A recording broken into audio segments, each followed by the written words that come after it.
Picard, bonjour.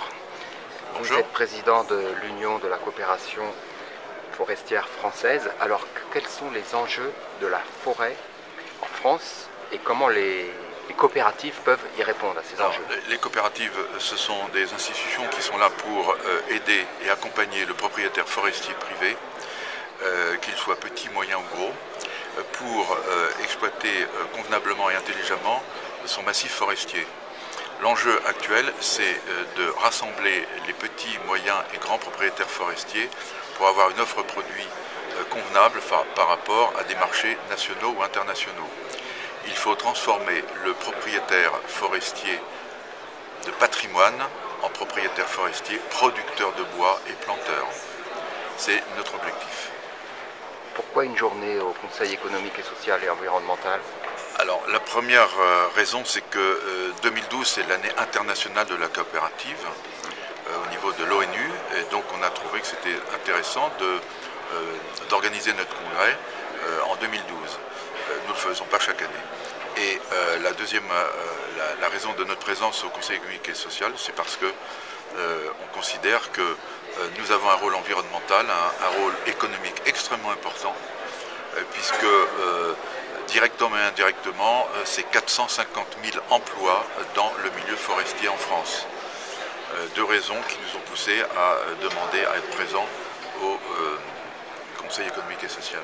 Et le poids de la forêt, de la coopérative dans la forêt française, c'est 20%, c'est ça à peu près? Un peu plus de 20%, suivant les essences et suivant les travaux.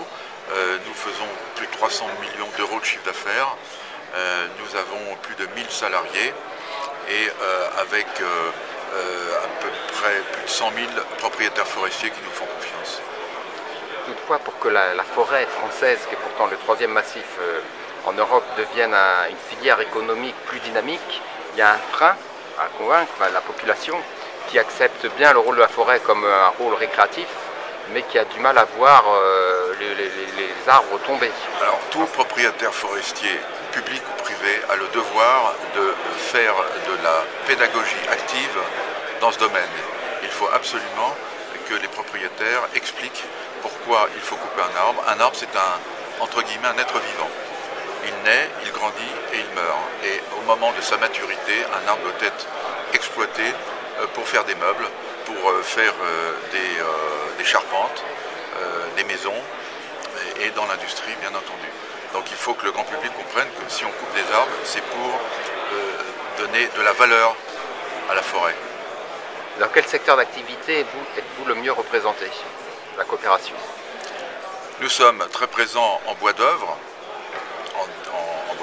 nous sommes très présents en bois d'industrie, nous sommes très présents en bois d'énergie. C'est-à-dire que dans les trois utilisations du bois en France, nous sommes très présents. Il n'y a pas de secteur particulier. Un propriétaire forestier, il a